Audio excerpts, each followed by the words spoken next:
Bonjour à tous, on va s'intéresser aujourd'hui à la résolution d'équations et d'inéquations faisant intervenir la fonction exponentielle. Petite précision, quand on parle de exponentielle de x, on peut l'écrire sous la notation puissance e à la puissance x, tout simplement parce qu'elle a exactement les mêmes propriétés que les puissances. Donc nous, on va utiliser le fait que exponentielle de x égale exponentielle de a, c'est équivalent x égale a, et pareil au niveau des images, je vous ai mis un petit résumé à droite. Donc là, la première étape, c'est qu'on va écrire exponentielle x égale exponentielle 0, puisque 1 est égal à exponentielle 0. Ça suffit pour dire que x égale 0. Donc la seule solution ici sera la valeur x égale 0. Pour une inéquation, c'est le même système. On va dire que c'est équivalent à exponentielle de x inférieur ou égal à exponentielle de 0. Et donc, on va passer aux antécédents x inférieur ou égal à 0. Donc, pour cette solution, ça serait donc l'intervalle moins l'infini 0.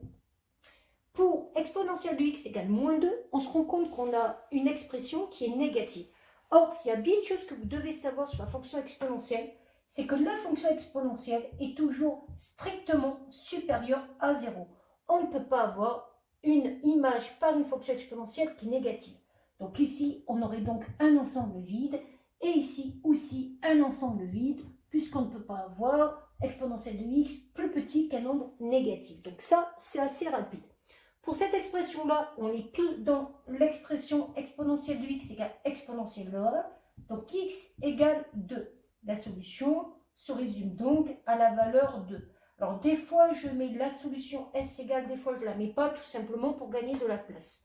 Et là, vous voyez que dans cette expression-là, je vais avoir deux façons de résoudre cette équation. Soit je vais faire ce que j'ai fait précédemment, c'est-à-dire isoler. Exponentielle de x égale exponentielle de x. Ça veut dire que les antécédents sont égaux.